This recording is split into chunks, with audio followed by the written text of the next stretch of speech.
रायगडमध्ये विजय उमेदवाराच्या गाडीवर हल्ला करण्यात आलाय। विजय उमेदवाराच्या गाडीवर हल्ला करत तोडफोड करण्यात आलेली आहे। अलिबाग तालुक्यातल्या चौलमधली ही घटना आहे। शिंदेच्या शिवसेनेच्या सचिन राऊळ यांच्या गाडीवर हल्ला करण्यात आलाय। या प्रकरणी शिवसेना ठाकरे गटाचे जिल्हा प्रमुख सुरेंद्र म्हात्रे यांच्यासह 10 ते 12 जणांविरोधात रेवदंडा पोलीस ठाण्यामध्ये गुन्हा दाखल करण्यात आलेला आहे।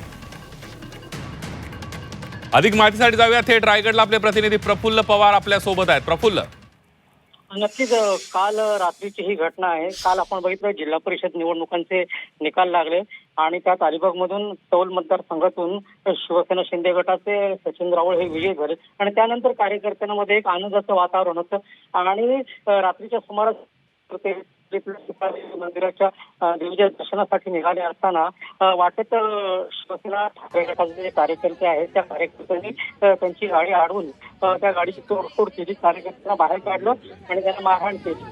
त्यानंतर या ठिकाणी पोलीस आले। पोलीस आल्यानंतर हे प्रकरण शांत झाले। मात्र या प्रकरणी आता सचिन राऊळ यांच्या कार्यकर्त्यांनी रेवदंडा पोलीस ठाण्यामध्ये तक्रार केली आहे आणि या तक्रारीनंतर पोलिसांनी 10 ते 12 जणांवरती गुन्हा दाखल केला आहे। आता रेवदंडा पोलीस या प्रकरणाचा तपास करतात। अगदी धन्यवाद प्रफुल्ल दिलेल्या सविस्तर माहितीबद्दल।